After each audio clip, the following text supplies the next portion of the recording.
আসসালামু আলাইকুম। ওয়ালাইকুম আসসালাম। ভাই ভালো আছেন আপনি? ভালো আছি ভাই, আপনি ভালো আছেন? জি আলহামদুলিল্লাহ। কি নাম জানো? মোহাম্মদ সুমন উদ্দিন। সুমন উদ্দিন। আব্বার নাম? আশকার মন্ডল। আশকার মন্ডল। গ্রাম? খাসবাগন্দা। খাসবাগান। তো আমরা এখন মাঠের ভিতরে আছি। এই মাঠটার নামটা কি জানো ভাই? ভেদাগাড়ির মাঠ। ভেদাগাড়ির মাঠ। যাই হোক, আমরা তো এখন ভুট্টা জমিতে আছি ভাই, নাকি? জি জি। কি ভুট্টা? এটা আমার রূপালী 55। রূপালী বানতাল না? জি। কতটুকু লাগিয়েছেন? এটা এই এই দাগটা হচ্ছে 1 বিঘা। জি। তো তাতে করে চারা বেড়ানোর থেকে শুরু করে আজকে পর্যন্ত কি মনে ভাবছেন একটা চাষি মানুষ হিসাবে?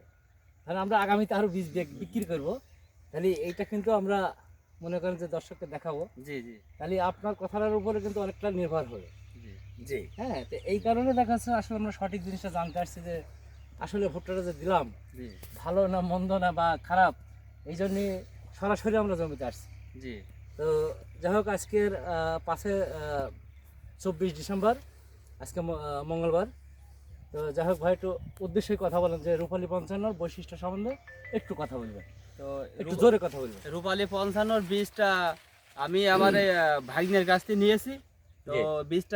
বীজটা লাগিয়ে, তবে ভুট্টা লাগানোর পর থেকে ওর গঠনটাই মানে সবাই চেয়ে অন্যরকম, অন্য ভুট্টা চেয়ে আচ্ছা। এটা সবচেয়ে ভালো। তা লাগিয়ে এই পর্যন্ত এখন কতদিন যে বয়স এটা আমার খেয়াল নাই, অবশ্যই বয়সের খেয়ালটা নেই। খেয়াল নাই। তবে সার মাটি এবং পানি দিয়ে আমার ভুট্টাটা খুবই ভালো হয়েছে।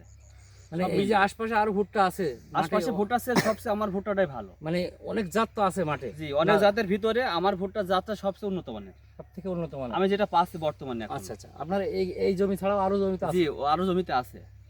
যাক, ধন্যবাদ ভাই। আমি একটা জিনিস দেখেন যে আমাদের উদ্দেশ্য হলো খালি বীজ বিক্রি করা নয়, জি আমাদের উদ্দেশ্য হলো যে আপনাদের যদি ভালো না হয় তাহলে সেখান থেকে আমাদের সেই জাতটা পিছিয়ে নিয়ে চলে যেতে হবে। অবশ্যই। কারণ অবশ্যই। কৃষক ক্ষতিগ্রস্ত হোক, এটা আমরা কোনো সময় এটা আমরা চাই না। চাই না। জি। তো অনেক সময় দেখা যাচ্ছে যে হয়তো 19-20 হয়ে যায়, কারণ বীজ ব্যবসা জিনিস তো। জি। আবার চাষির কারণেও দেখা যাচ্ছে 19-20 হয়ে যায়, জি আবার আবহাওয়ার কারণে 19-20 হয়ে হয়ে যায়। যায়। হয়ে যায়। তো এটা কিন্তু সবারই মেনে নিতে হবে, বা সবাই বোঝে, আমরাও বুঝি।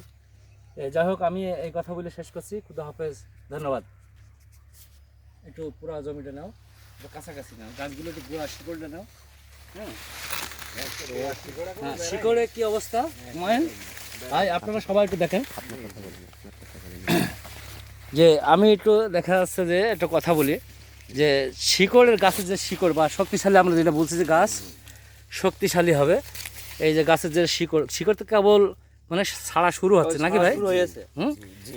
শুরু হয়েছে। তাতে করে মনে হচ্ছে যে গাছে জমিটাও যে খুব সুন্দর পরিষ্কার, এটাও আমরা দেখতে পাচ্ছি যে পরিষ্কার জমি একেবারে।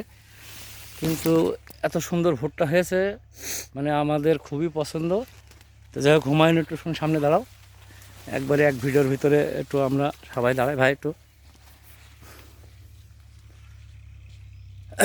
তো যাই হোক, আমি একটু হুমায়ুনের সাথে কথা না বলি, ভাই আপনার সাথে কথা বলি।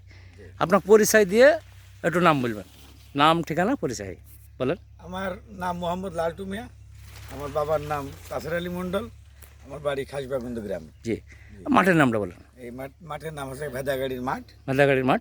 ভাইয়ের সাথে তো কথা বললাম, ভাই একটু আপনার সাথে কথা বলি। আপনার পরিচয় দিয়ে ডিটেল পরিচয়টা। মোহাম্মদ এনামুল, জি। আমার আব্বার নাম মোহাম্মদ আবু তালেব। জি। এই মাঠটা ভেদাগাড়ির মাঠ, গ্রাম গ্রাম খাসবাগুন্দা। খাসবাগন্ধ। আমরা যে এখন গড়ে সড়ে আমরা 4-5 জন মাঠে আছি, তাতে করে আসলে রূপালী 55 সম্বন্ধে আপনাদের মন্তব্যটা কি একটু বলেন। ভালো। ভালো? কেমন ভালো? সবাই মিলে বলবেন কেমন ভালো? খুব ভালো না ভাই? অন্যান্য জাতির তুলনায় এই জাতটার আসলেই ভালো, গাছগুলা খুব স্বাবলম্বী, মোটা। তবে এই ভুট্টার বীজটা কোম্পানি চাকরি করে আমার এক ভাগ্নে, সে জোর করে আমার বীজটা দিয়েছে। আচ্ছা যে আচ্ছা, মামা এই বীজটা আপনি লাগান, তা কেমন হয় লাগানোর পরে প্রমাণ পাওয়া যাবে। ইনশাল্লাহ ভালো। তবে লাগিয়ে ইনশাল্লাহ আমি প্রমাণই পাইছি। তো যাই হোক, এর আগেও তো 2 বছর আমরা হাসান 55 দিয়েছি আপনাদের মাঠে। জি, জি। তো তো সেই একটু বীজটা এই মাঠে বর্তমানে আর নাই, মানে এই বছরে কম না আছে? এবছর কম কম তবে রূপালী 55 চাহিদাটা একটু বেশি, বেশি, কিন্তু ভুট্টাটাও ভালো। ভুট্টাটাও ভালো। তার মানে হলো যে চাহিদা বাড়বে। একটা জিনিস হলো মানে নতুন আসলে বা তার আকর্ষণটা বেশি আকর্ষণ একটু বেশি বাড়ে, হবে। আর মানুষ তো এখন নতুনের প্রতি দেখা যাচ্ছে আকর্ষণ বেশি। আকর্ষণটা একটু বেশি। তো ধন্যবাদ সবাইকে, আমি এই কথা বলে শেষ করছি। আসসালামু আলাইকুম, খুদা হাফেজ। ওয়ালাইকুম